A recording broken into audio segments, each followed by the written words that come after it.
If you enjoy the content of the 80s Slasher Librarian YouTube channel and would like to sponsor the channel, then see the link in the description below for the Patreon page and start enjoying the benefits of being a patron of the 80s Slasher Librarian. The Nightmares on Elm Street, Freddy Krueger's 7 Sweetest Dreams.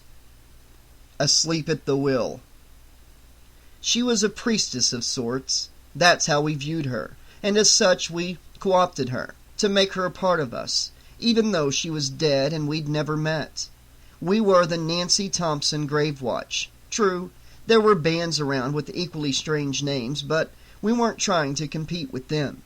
I often thought of her in curious wonder as I walked the halls. At times I thought I could still sense her presence amid wafts of damp rot, whiffs of mildew, manifestations of decay that had turned this home back into a house, merely a house.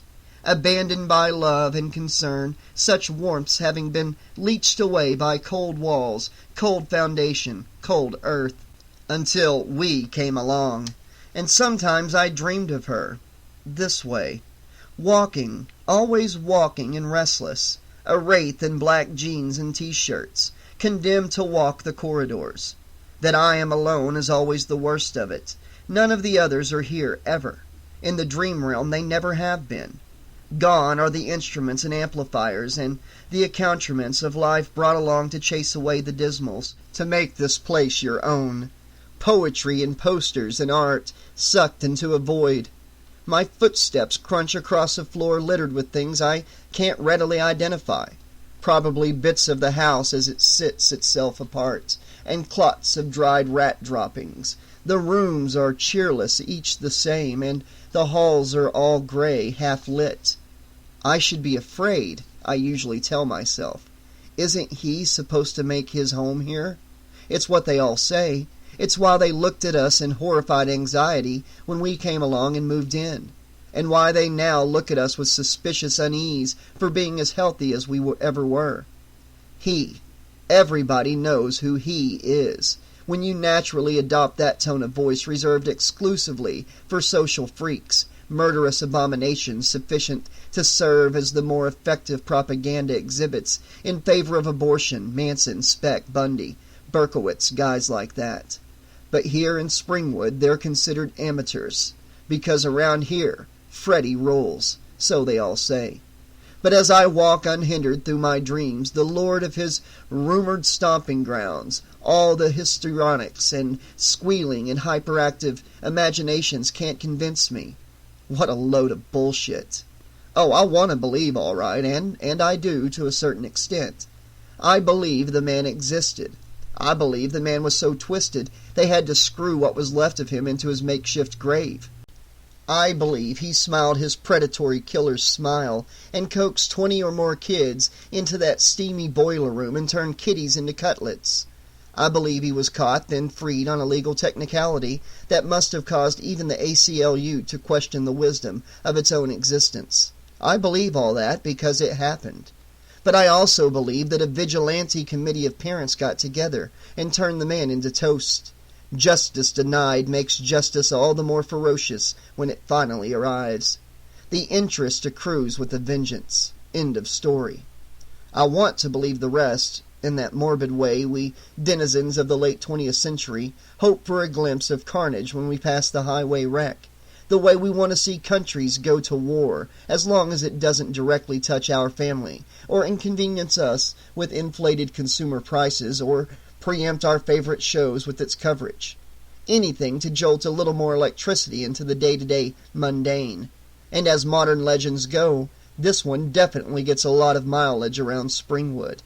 But not with me, because I walk these halls alone, until I hear her voice. "Ian," she calls, and I follow. I find her in the kitchen, usually, leaning back against a grime-encrusted counter. Lacy cobwebs float down from the ceiling.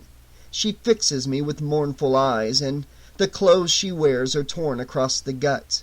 For a moment I think I hear music, high and lilting, the voices of children as they sing-song some nursery rhyme, and then they're long gone. "I used to live here," she tells me, Nancy Thompson in the spirit, if not the flesh. "I know." "It's his now. He owns the title. Nancy holds aloft some official deed, properly notarized. No court in the land would doubt its legitimacy, except it's signed with 4 ragged parallel slashes. The entire document suddenly flames up, a single rushing fireball, with an afterscent of brimstone. I smile politely, unimpressed. A quaint magician's trick. It's my dream, I reason, so I'm in control. I cultivated that ability years ago, to enrich an already fertile fantasy life, so I could fly in my dreams or make love with anyone I wanted. I can make it with her if I want. She's not unattractive. She was my elder when she died years ago, but death leaves your memory immune to the ravages of time, and by now I figure I've caught up. But the hunger of carnality just isn't there. Nancy Thompson seems so deified. "You don't believe," she suddenly says, looking as if she is about to weep for me, weep for us all like a priestess or a saint. "Freddy Krueger is the best friend the parents and the kids ever had," I tell her. That look from her. Oh, sacrilege and heresy. I don't mean when he was alive. I mean now that he's dead. My voice sounds very loud and hollow and lonely in this cold kitchen. He's the best kind of scapegoat. One who can't argue back with an alibi because, he's dead. Nancy argues she knows better. She knows. He's their best friend now because he absolves people of their responsibility. The screwed up parents and the selfish kids.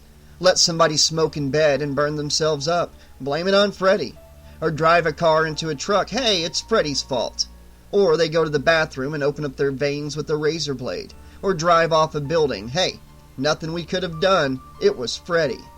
I shake my head and look out the kitchen window. Neglect has left it as cloudy as a cataract. Bare skeletal branches bob at the window. Here it is always night, and always November. They need him, I tell her, and it gives me no pleasure, for the reality is actually uglier than the mythos. Because then they don't have to live with nearly so much guilt. "You're more wrong than you can ever know." Nancy tosses her long hair back over her shoulders and pulls her blouse up over her flat stomach. "I've got the scars to prove it." There they are, horizontally punched across the front of her abdomen. 4 incisions, so ruthlessly deep. The scars are red and angry-looking, fresh, barely healed. How did it really happen, I wonder? Maybe some ritualistic psycho in an alley when she was in the wrong place at the wrong time? The scars open then, each parting to either side like a birth canal, and the tiny heads appear, squalling and bald, wrinkled without gender, the tiny heads of newborn children. Even in the gloom of night, I can see that their coloration is off. It's wrong. They're too blue, as if their air has been cut off. 4 little potential lives choked out. "That's how many children I would have had," she tells me, "if I'd lived." The tiny, perfect heads, eggshell skulls translucent with veins, cease their wailing, and hang there limp and boneless and dead. They slide back within their eternal home, I suppose. "Look, I'm sorry for your loss," I give a sigh, "but there's no Freddy Krueger here, never. Let me prove it to you." I crunch across the kitchen floor, moving for the basement door. Nancy tries to grab my wrist as I pass, but her hand is no more substantial than smoke. It feels vaguely pleasant, the passing of a cool mist, nothing more. I open the door and step down. The lights don't work, they never do in these dreams, and the basement is pitch dark. The fire that once burned in the furnace is long cold. The ropes and chains some say hung from the ceiling neither sway nor clink. There's just the faintest of sounds, the chittering of rats. I can imagine them in the darkness swarming across the chilly concrete floor, hungry. But it's my dream and I'm in control. 1 step, 2 steps, 3 steps. "Ian!" she calls out behind me, just before the basement door slams shut with wall-rattling power. She lifts on the other side with her late lamented motherhood, battering away with her fist. The knob rattles in futility, and Nancy calls out a stream of warnings. "Don't go! Don't go! Don't go!" Lots of neurotic guilt in that young woman. I always wonder what she endured that was so horrible that her psyche, in self-defense, had to create such an elaborate scapegoat. 4 steps, then a touch of newness. I realize that the dream has never progressed this far before. I tread uncharted territory, and am suddenly eager to move along and find out where it leads. There's a vicious cleaving of the air that must surely be imagination, and the 5th stamp crumbles beneath me. Old house, old steps, victims of damp rot. I should have anticipated that. I start to plummet between the stairs, through them, but I can fly. Falling? Still? And it's so cold. No, no, I can't!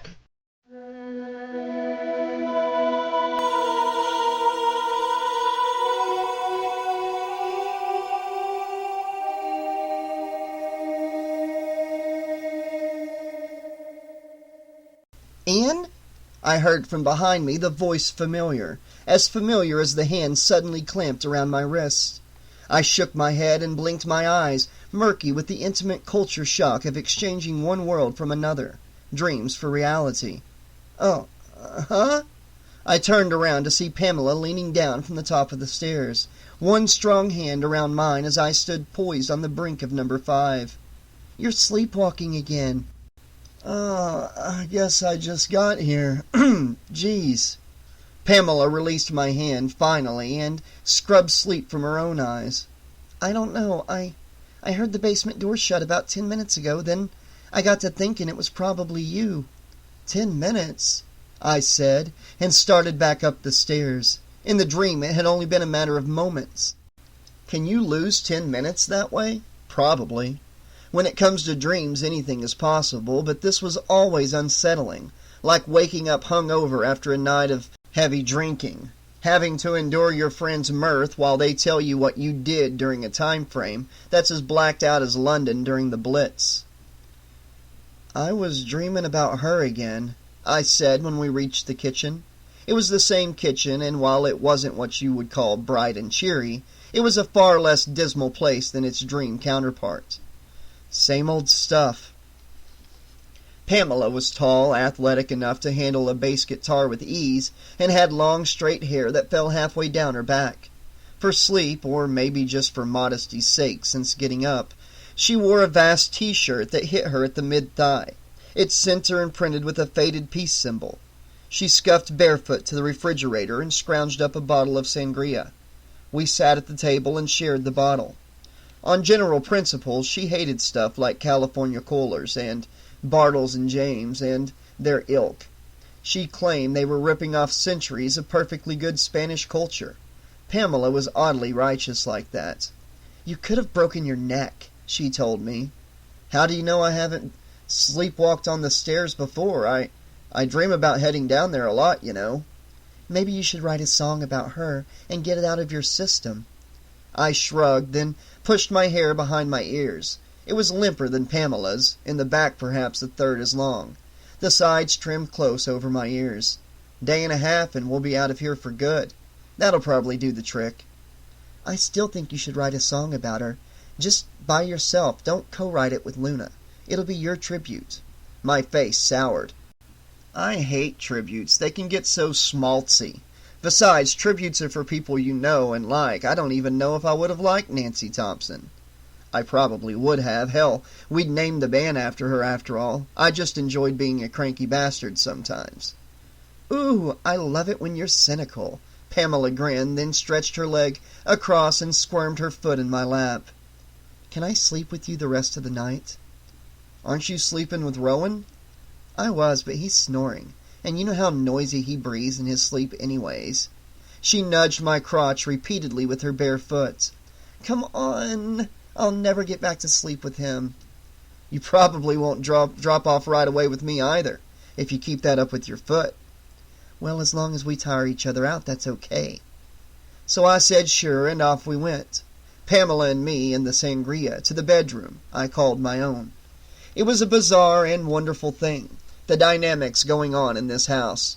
5 of us in a near communal arrangement. Sometimes I slept with Pamela when she wasn't sleeping with Rowan, and providing I wasn't sleeping with Luna, providing she wasn't sleeping with Marley, Jealousy rarely became an issue with anyone other than Marley, and even with him it was infrequent. Rowan, our drummer, was too prone to sleazing off with the occasional band groupie who liked his burly muscularity. If law allowed, Pamela would have been perfectly happy, married to both of us. Luna had no interest in marrying anyone, ever. The original free spirit. Myself, I wanted to believe in the health of monogamy, but didn't hold out much hope for its survival much of anywhere. Only Marley, the pained and sensitive keyboardist, pined away without much satisfaction. He and Luna loved each other, but ultimately it was two very different types of love. Bizarre, wonderful, but maybe a little sad, too. I would never contest that point. But somehow it worked. We were, after all, friends first and foremost. 1%ers who had slipped through the cracks in the cattle drive of public education. Outcasts in a town of solid middle-class values, where scandals were properly swept under rugs of disavowal, then talked about in hushed whispers. We despised the designer clothes and the Republican work ethics that our parents espoused, and long before we reached our early 20s we had given up trying to fit in. Let the others our age point and laugh and go about the business of becoming ciphers and drones. Then a peculiar thing had happened. We musically coalesced into the Nancy Thompson Gravewatch, taking our name from a facet of Springwood's scandalous heritage and hurling it right back into everyone else's faces. We moved into our namesake's old house at 1428 Elm Street, much to the neighborhood's aghast horror, and such a reaction thrilled us all the more. We rented it out for a pittance, as it had sat idle and abandoned and vacant and boarded over for years.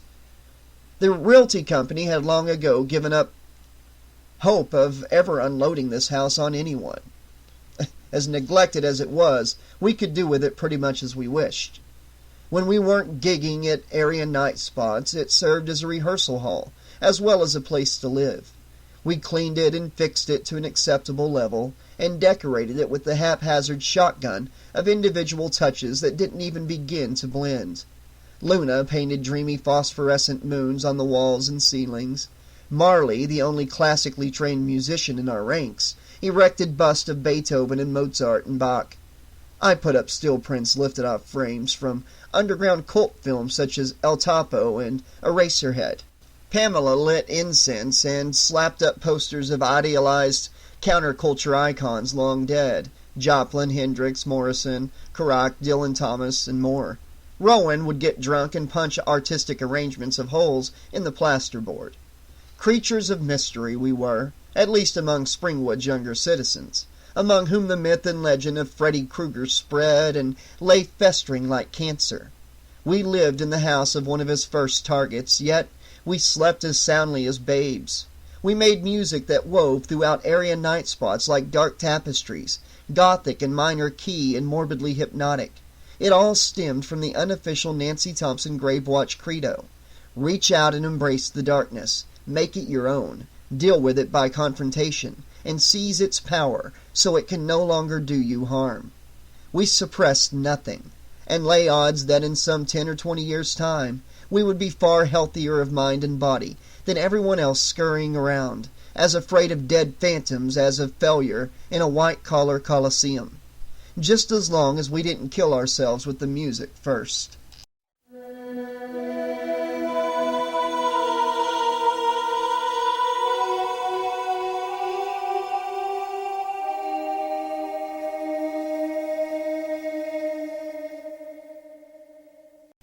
Hours later, the subsequent night, we played our final gig in Springwood before hitting the road in our bid for the big time. Bigger than Springwood, at least. The crowd was capacity, some sorry to see us go, and I'm sure some sorry it had taken this long. Our music was either loved or reviled. Neutral ground seemed generally rare. While we may have grown up misfits, we knew that misfits with talent frequently find an audience in time, with enough determination. Before we went on, the club manager came back to see us with a warning. I had never seen the man without his ebony cigarette holder smoldering with ash. Hunter S. Thompson could somehow make that look cool. This guy merely looked pretentious. I want you to drop that song about suicide, right? He tapped Ash on the floor. I don't run that kind of place here. I don't want to be accused of endorsing that kind of shit. We all looked at each other and rolled our eyes. Some folks never got the point of certain things. It was, however, Marley who rose to the occasion of butting heads. The song stays right where it is, Marley said, drawing himself up taller, righteously indignant. Now I could catalog the reason why that's the right thing to do, but that would take up far too much time. So let's just say that tonight's the last night we'll be playing here, and you've got a club full of people just waiting to see that happen. Yes, you could pull the plug on us, but you would be sending every single one of them home with very uncharitable thoughts about you. So make up your mind what you want, because if your mind's made up, he looked toward us for a confirmation of unity. We're walking. The manager sputtered and fumed and littered the floor with more ash, and eventually backed down. When he stormed out of the dressing room, we cheered. Good old Marley, defender of the First Amendment. We went on stage feeling like Avengers. We gave the night our all. We fancied ourselves postmodern prophets of a new age of crisis and alienation. Our music was as dark as the clothes we wore, by turns stark and lush, textured layers of sonic sculpture and vast landscapes of melancholy. I was up with Luna in the front, each of us at a microphone.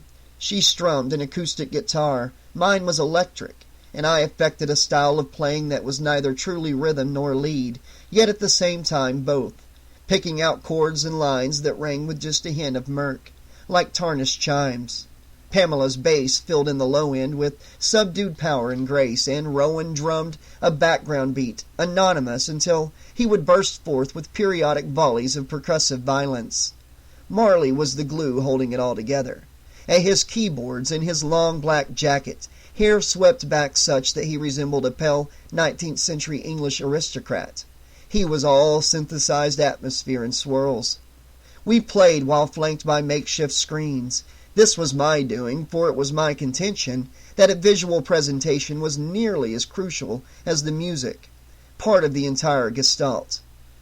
Through rear projection we showed films I'd cobbled together, pure black and white imagery, mushroom clouds, hypodermic needles littering a shoreline, constantly shifting in a languid surf of chemical foam, time-lapse sequences showing the effects of clear-cutting timber in a rainforest, for a song we had written called Short of Breath. The display was an extended version of imagery I had essentially stolen from a Faith No More video, a fish out of water flopping in slow motion, the anguished choreography of suffocation. After the show, we tore down our equipment, as always, packing it away for the last time it would see Springwood. I wandered over for a breather with Rowan while he secured the mixing board and an anvil case. He owned it and trusted no one else. For a guy who earned his living, however meager, by hitting things, he became oddly dexterous and gentle when it came to electronics. A techno-whiz, we would have often floundered without him around. You know what they say about the early days, don't you? I said. All that sacrifice and struggle, they say you remember it with nostalgia. Sometimes you even get to missing it, and you'd rather have it back than all the limo rides. What do you think about that? Fuck that. Rowan's short, spiked hair was a bristling mop of sweat. Personally, I cannot wait to hire a road crew. I grinned. Just checking. About time we blow this town. Another 6 months of sitting on our asses and playing for chump change? Really? I think I would have quit the band and gone it alone. He wouldn't have, of course. He just liked to play the blowhard. But it was an affirmation that it was time to move on. We had accomplished as much as we could here. We had survived our upbringings. We had flourished into the people we more or less wanted to be, in our own unconventional ways. Tomorrow would find us embarking on the long and weary journey to Athens, Georgia, the alternative music capital of America. Everybody has a Mecca. I slept with Luna that final night in the house, which left Marley the odd man out for the night. Luna and I used each other to burn off the nerves and energy that would build up during a performance. She was everything Pamela wasn't, though in no way is that meant as derogatory to either one of them. In contrast to Pamela's earthbound sensuality, Luna was ethereal, the sexual mystic.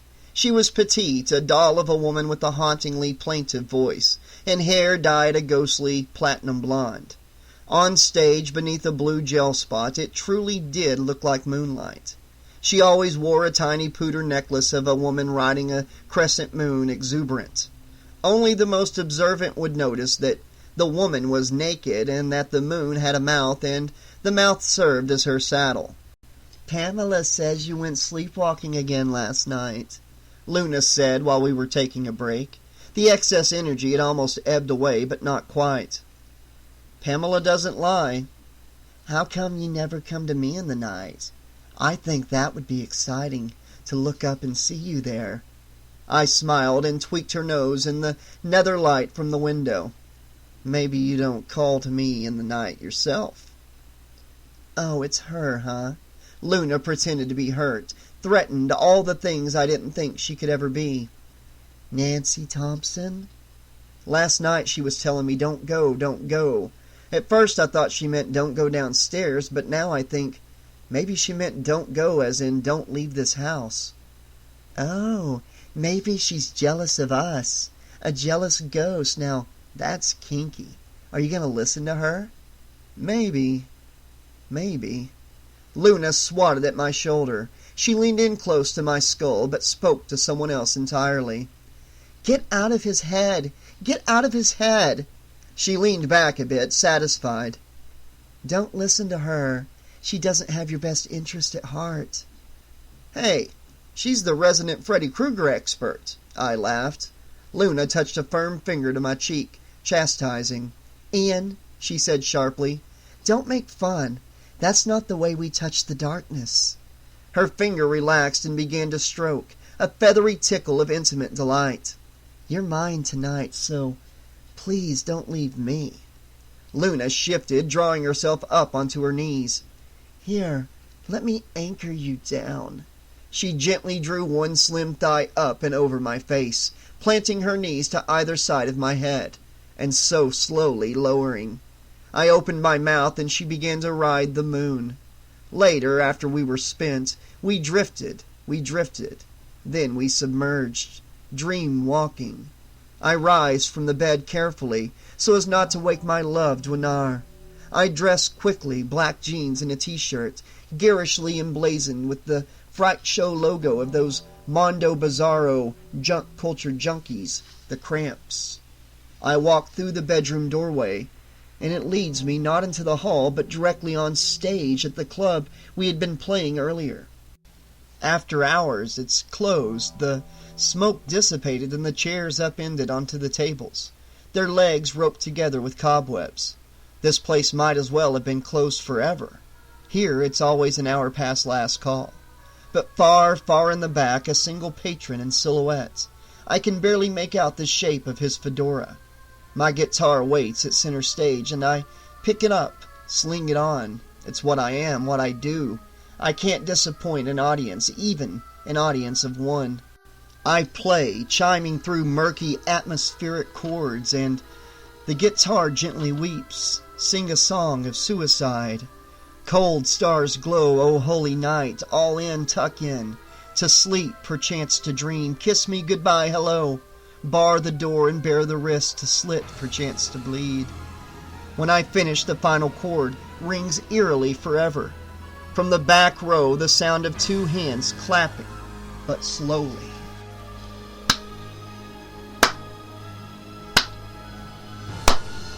The shadow rises, pacing across the hardwood floor with slow, deliberate steps. And with each one, the watering hole seems less and less like the place we left behind for good. Sweaty pipes sprout down along the ceiling. Where once was a bar, there is now a vast boiler. Heaving and thumping, jets of steam spurt into the air at random intervals, and I begin to sweat. My dream, I tell myself. I'm in control. My feet will have none of it. I'm rooted to the stage, held in place by a spotlight beam, as confining as a bottle, while the room sweats and clanks with industrial clatter. A sound piercing as a razor to the brain. The shadow winds past tables, some hideous mutant claw extended from his right hand, blades screeching across pipes like nails across a chalkboard, to meld with the cold, cold chuckle of someone who knows he's in charge. Finally, he steps into the light. Beneath the battered fedora, he's everything I feared he would be. "Why should you get to do what you want?" he asked, a purely rhetorical question. "I never got to!" "What was that?" I asked. From the corner of my eye I see movement, the slamming of some unknown door, then a scrabbling of hooves and the terrified bleating of lambs as they stampede across the room. 3, 4, 5 in all, I count.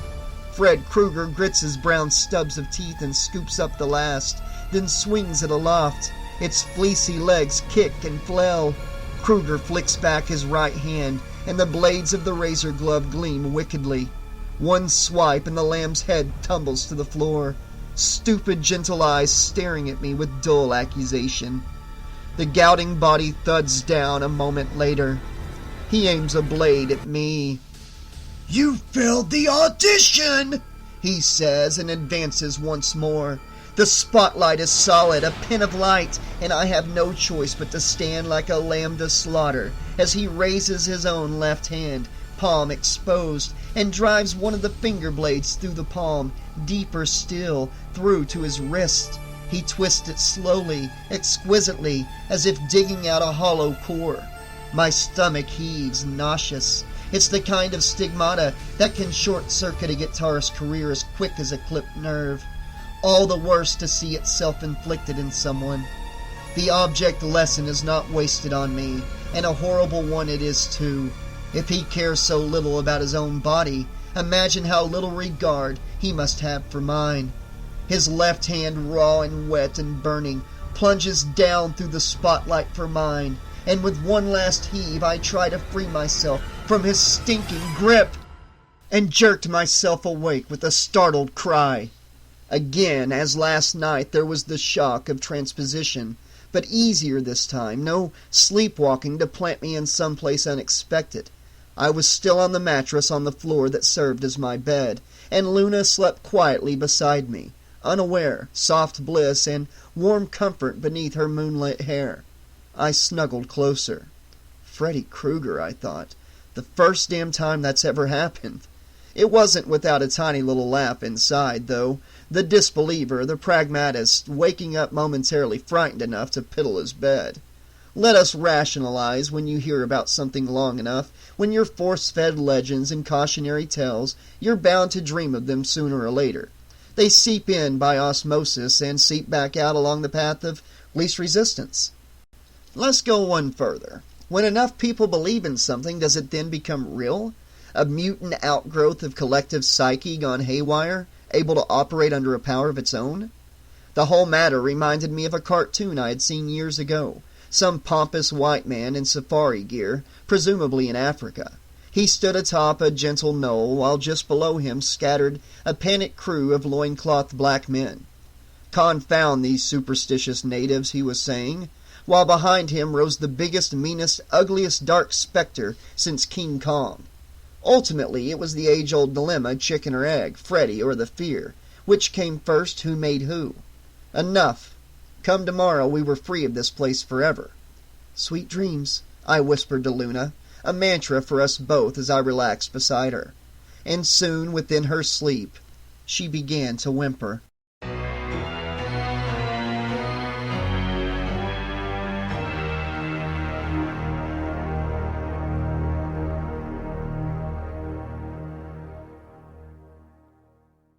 The next day we were ready to roll by the crack of noon, alternative music gypsies mounting up in our humble caravan.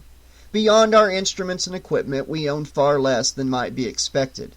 It was boxed up, packed away, except for what we would need for the days of road tripping southeast. We had traded our sum total of vehicles, 2 cars and a motorcycle, for a used Dodge van. It was nice and comfortably apportioned inside, with padded bucket swivel seats up front, a soft place or two to lie down in back, storage space, a fold-down table, almost like a tiny mobile home, really, Cramped for 5, but livable. We would save on motel bills and clean up in truck-stop bathrooms or swim free and naked if we were lucky enough to find desolate roadside ponds. The bulk of our belongings was locked into a U-Haul trailer hitched behind the van. House doors were locked, the keys collected and hidden beneath a pot of dead flowers near the door. The realty company would be by later to pick those up. In truth, I don't think they craved any more contact with us than necessary.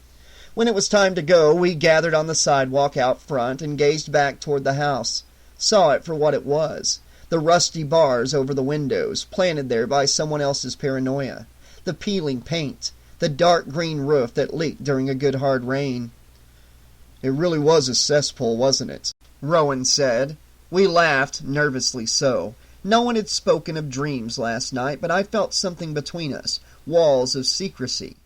Each of us a conspirator with him or herself to keep mum about childish superstitions.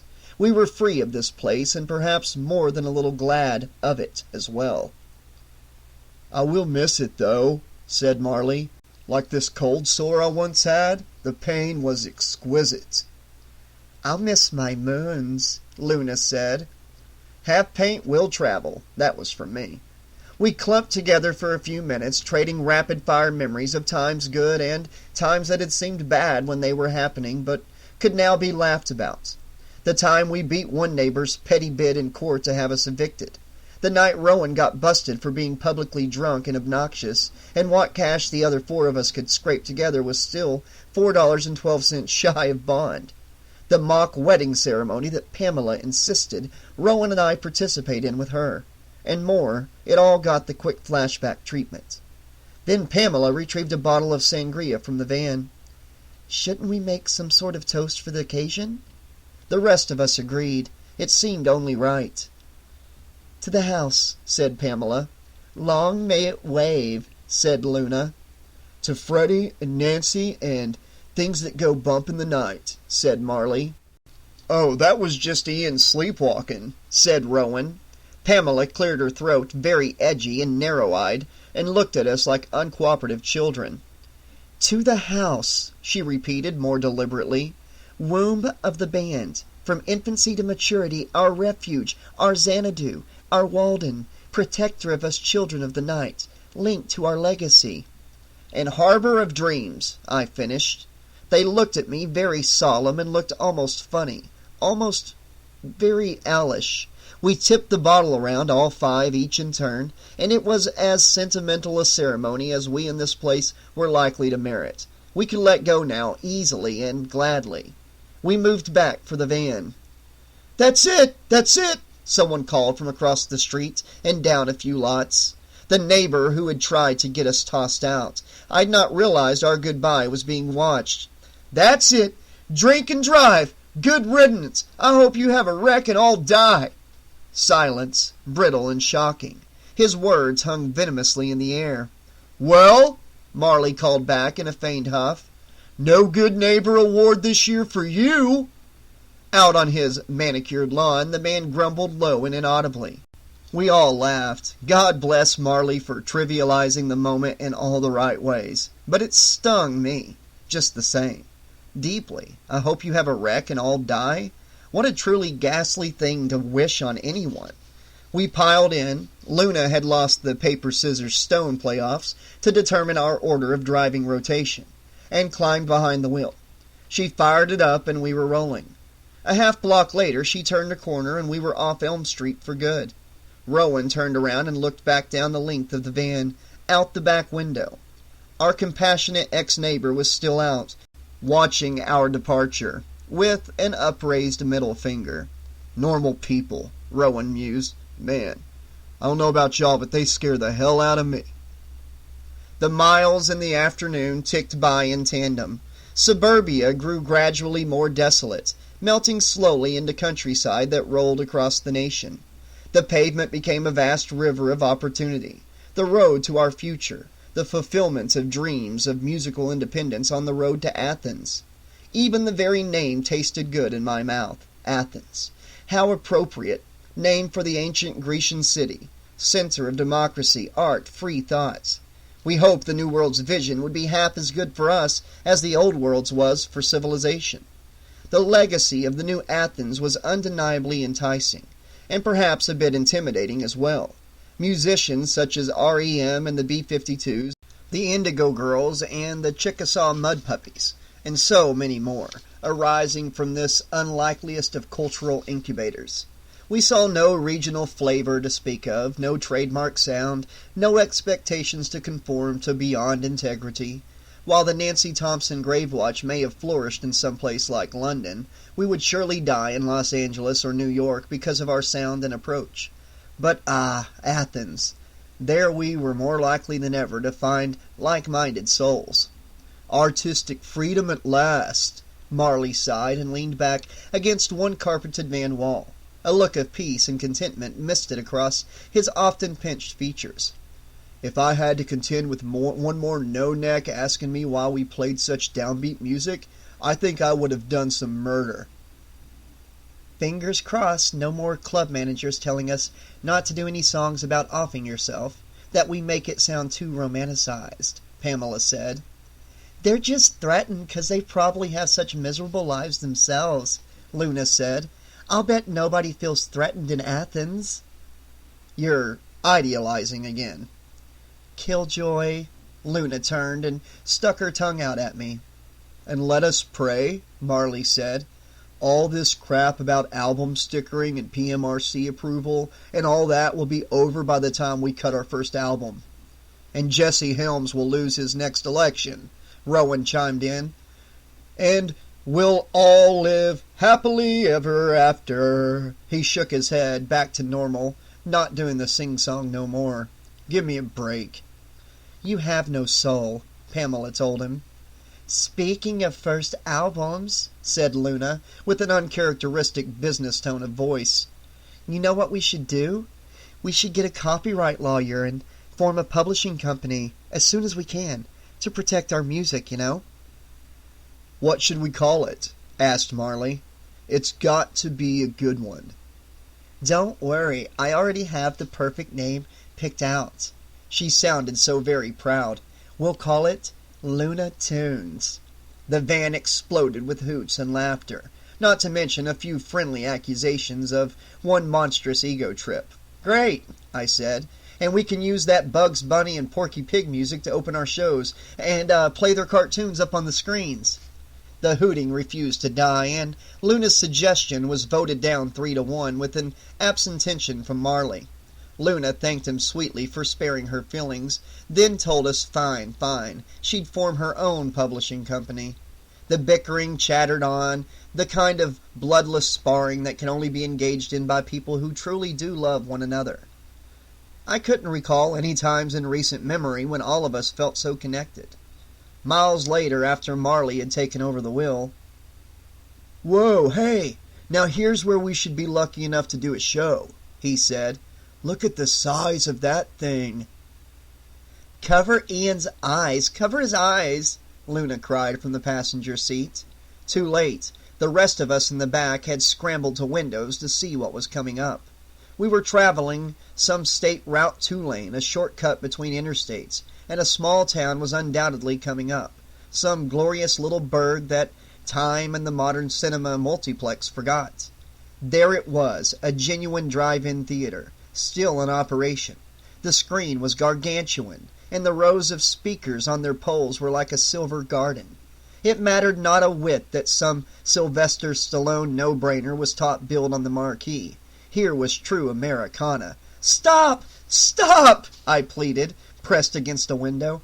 We have to stay here tonight and see a movie. This time the vote was 4-1 against, and I let out a sob as the drive-in slid past, gone, irrevocably gone. But I love drive-ins, I lamented. I lost my virginity at one, Luna announced. Which time? Pamela asked. You love drive-ins? Rowan said to me, amazed. Mr. Film Freak? Dolby 6-track stereo sound? Sanctity of cinema? You love drive-ins where the speakers are 3 inches wide and sound like kazoos, and the projector bulb is never bright enough? You Love drive-ins?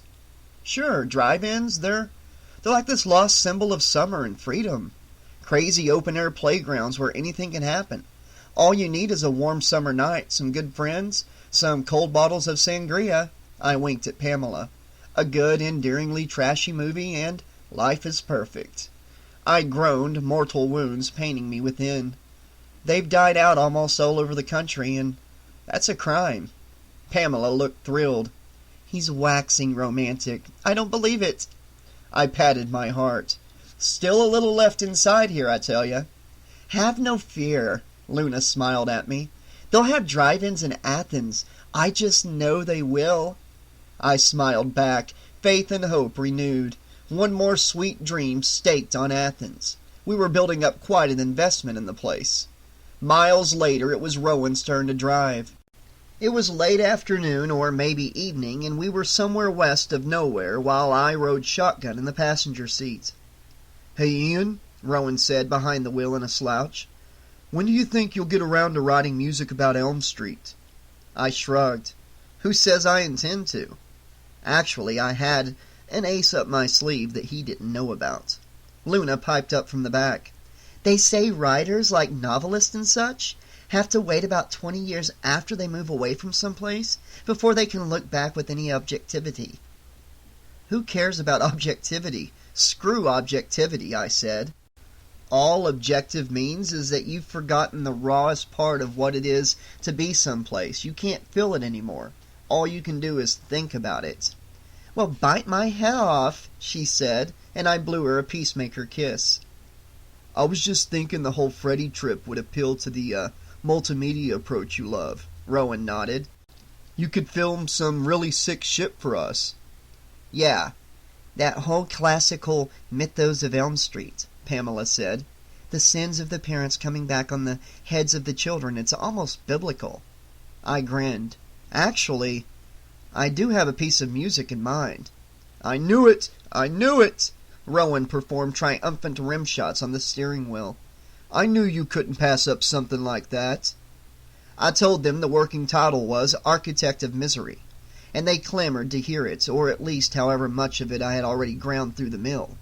Luna uncased her acoustic and tried to pass it up for me to take, but I wouldn't budge. It seemed vaguely like bad luck, a jinx, to debut something before it was even ready, and eventually the matter died an uneventful death. I leaned back in the seat, soft and comfortable, smelling sangria and incense and cigarettes, about like the house on Elm Street, minus the musty odor. I watched the miles flick by, endless fields of grain, the fertile monotony of rural America. Little wonder my eyes grew heavy, heavier, heaviest.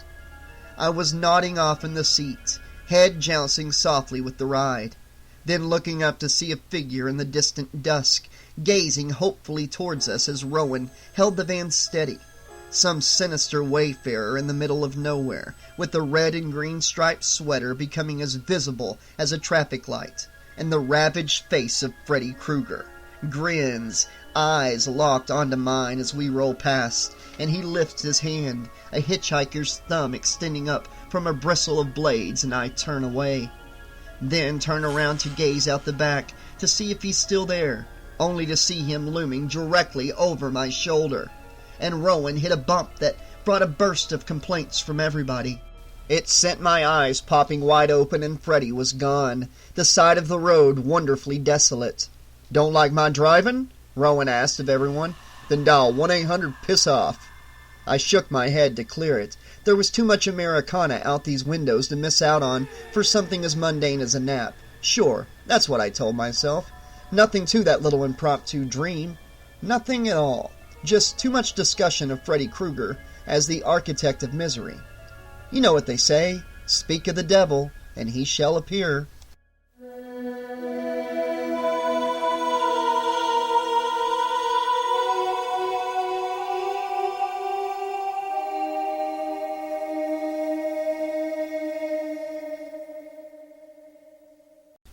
Okay, Slashaholics, this has been part 1 of Asleep at the Wheel, short story number 5 that we've done on the channel from the anthology book Freddy Krueger's 7 Sweetest Dreams.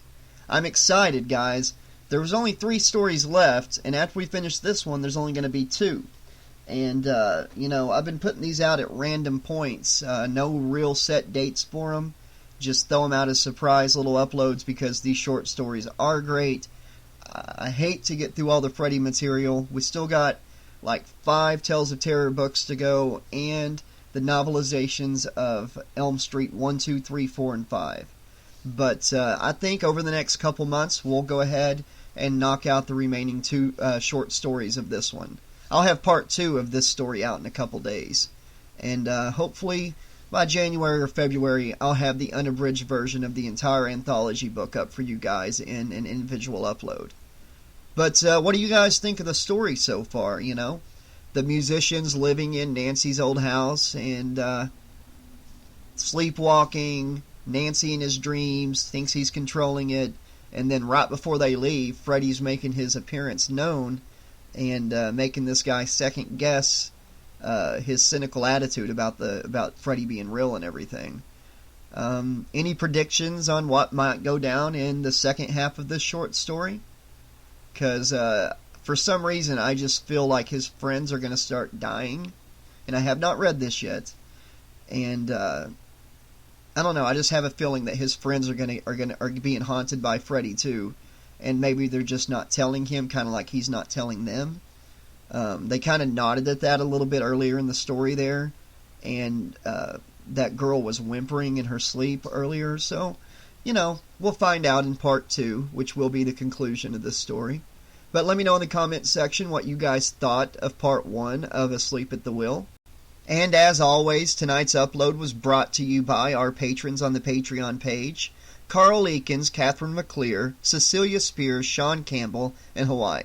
Thank you guys so much for supporting the channel, and if you guys listening enjoy the channel and would like to see it keep going and growing for years to come, then click the link in the description below, become a patron for as low as $2 per month. I'm not able to monetize the channel, so I depend on you guys to sign up to make this channel keep happening. And I'll be back very, very soon, within the next couple days, with part 2. Until then, this has been your friendly neighborhood 80s slasher librarian saying, thanks for listening, and pleasant screams!